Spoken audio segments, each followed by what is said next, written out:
Hey everyone, welcome to another video on the Thomas Blooms YouTube channel. I am your host, Thomas Blooms. Today is April I think it's the 17th. I'm not sure. It's Easter Monday, so for those of you who celebrate, happy Easter. Today it's just going to be another quick update. We're going to talk about a few things actually.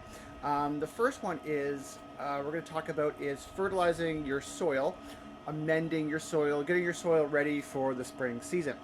So I'm just going to tell you about a couple things that I do. I've already done it with some of my garden, but I'm just going to finish it off. But I'm also going to show you guys a neat little trick that you could do with something that you may have laying around. You may not. I don't know. It's up to you. And that is your ash. Okay, so when you're barbecuing or smoking or having a campfire or whatever, obviously what happens at the end is you have the ash. Usually it's that white ash that you get.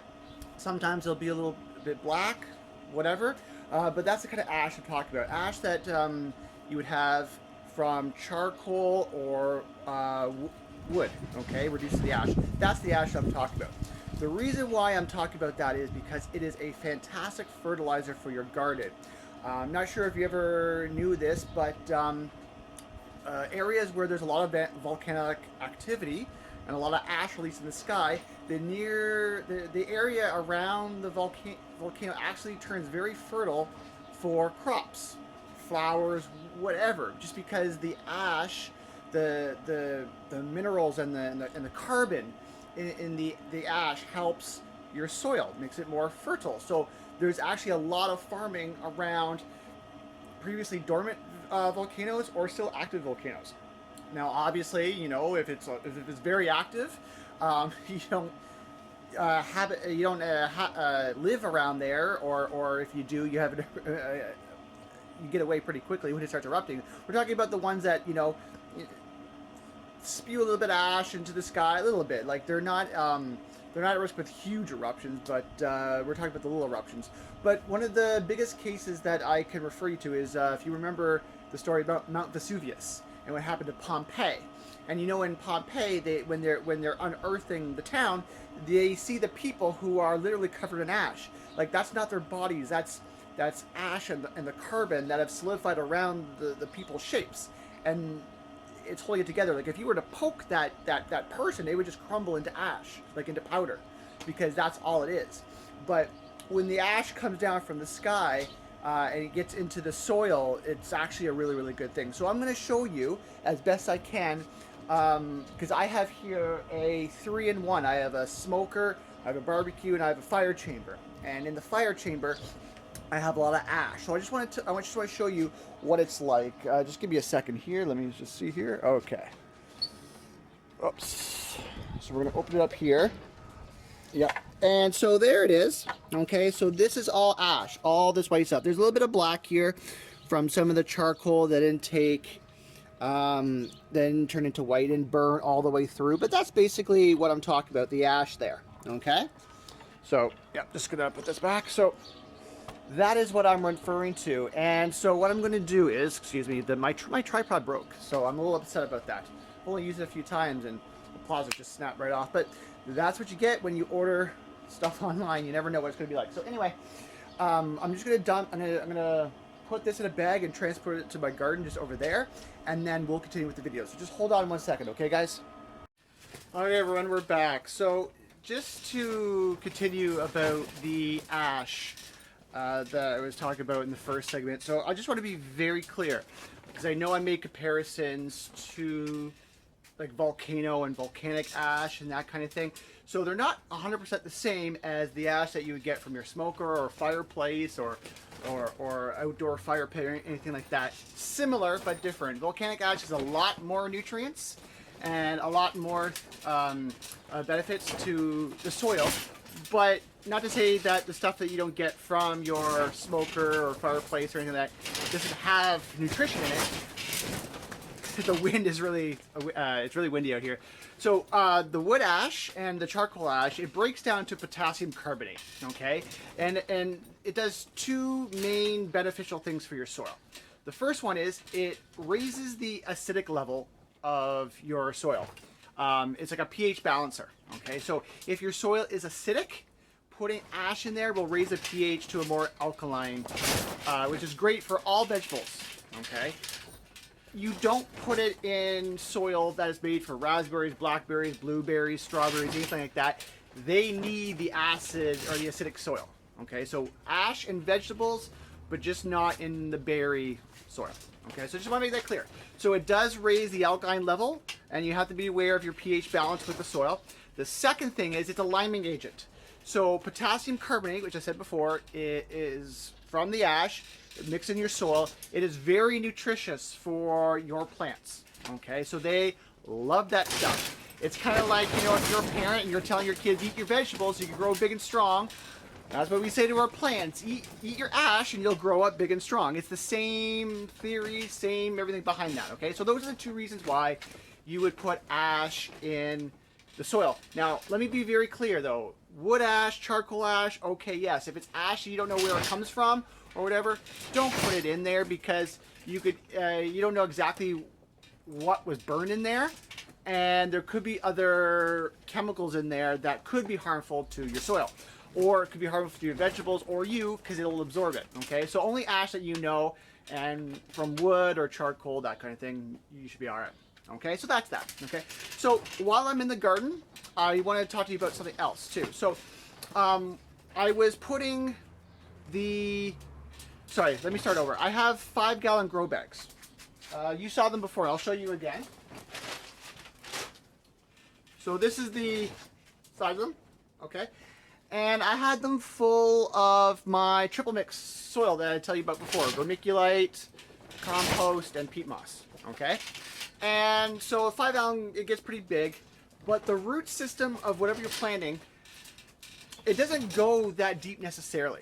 So your average root system in a veggie plant runs 6 inches, maybe 8.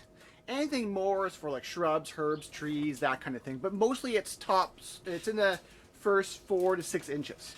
So anything below that is pure soil. Now the soil can, or the roots can still suck the nutrients and the beneficial things from the other parts of soil, but it's not as much as. So I dumped all those grow bag soil into my garden bed here, and I'm going to add the ash, and I'm going to add this thing here, dehydrated chicken poop. It's in pellet form. So what happens is that once it gets hit with the moisture, it will start breaking down over time. So it's almost like a slow release manure. Okay, it goes from pellet, moisture, breaks down to moisture into manure. Great for the soil. Okay, and so I'll be doing that today, and I'll do a little bit of clip at the end, a minute and a half or whatever, about exactly how I do it. It is super simple. You just dump it on the soil, but I'll show you. Okay, but the reason why I'm doing that is I'm adding more soil to the bed, okay, and then I'm going to be mixing it with the rest of the soil, and I'm just going to be growing that, I'm just going to be laying that out for the new growth that I'm going to be putting this spring.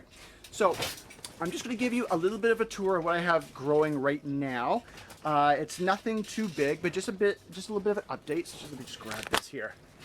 So here I am showing you now. This is arugula. All of this is arugula, okay? So this half here, this section here, I actually grew 2 weeks before this stuff here.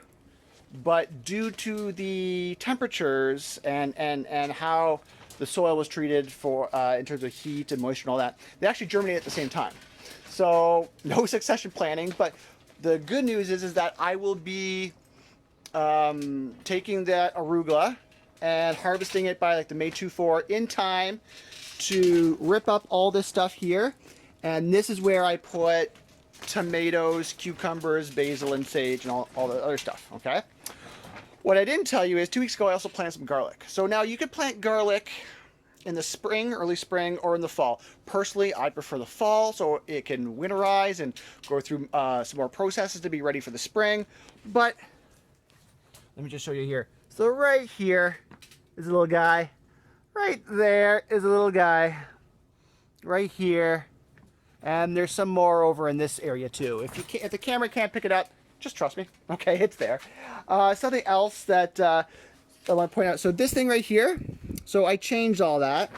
That was where my spinach was. my spinach didn't grow, it didn't germinate.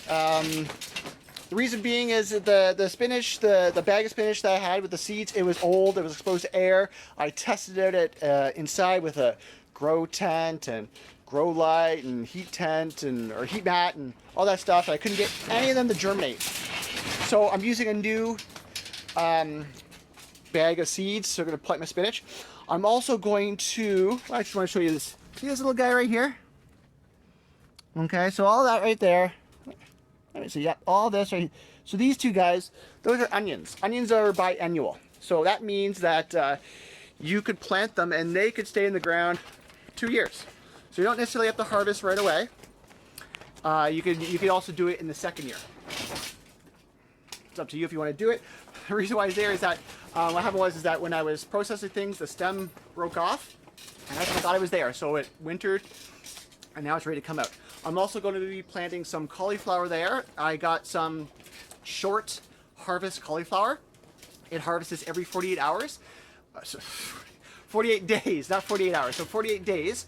So I'm going to start planting now, and then I'm going to do succession planting. So if you have the garden space, succession planting is your key, so that, you know, every 2 weeks or 3 weeks or however you want to do it, you're ready to harvest.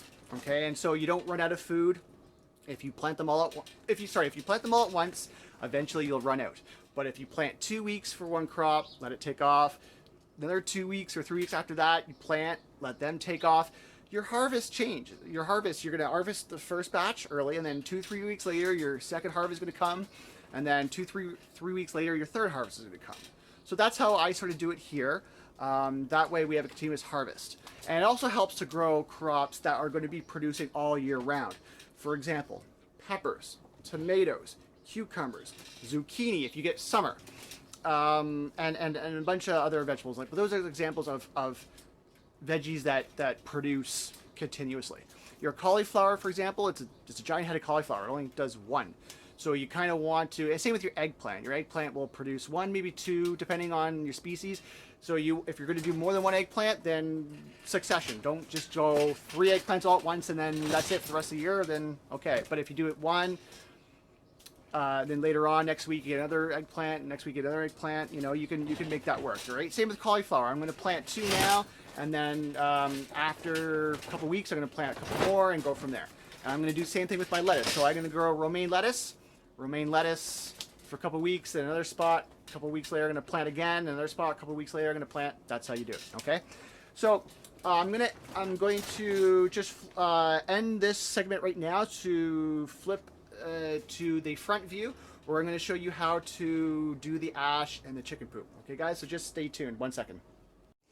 Okay guys, excuse the camera angle, but it's hard to set up with the tripod right now, and as you can see there's the side of it right there, but let's ignore that for a second. Let me see if I can adjust this a little bit more. There we go. So right now we have the bag of ash right there. I'm just going to show you guys how to apply it. It's really simple, watch.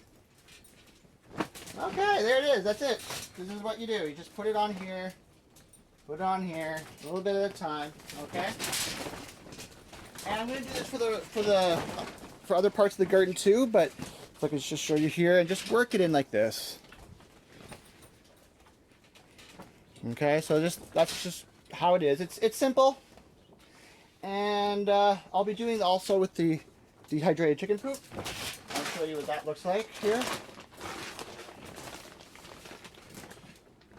Look like pellets. Okay? And then you just sprinkle that on there. And that's basically it. Okay guys, so nothing fancy. Just work in the soil. Okay? And you might see a little bit of ash on the top. You might see it mixing in a little bit. That's okay. It'll break down in the soil eventually. And then that's how you take it. So that's basically it, guys. So nothing else to explain. So basically, if you can find some, great. You don't have to have it. Okay, you don't necessarily need it, but it helps with your soil. Okay, so if you have any questions, if you have any comments, just let me know in the channel. Okay, don't forget to like and subscribe. Thank you for watching, and have yourself a great weekend, guys.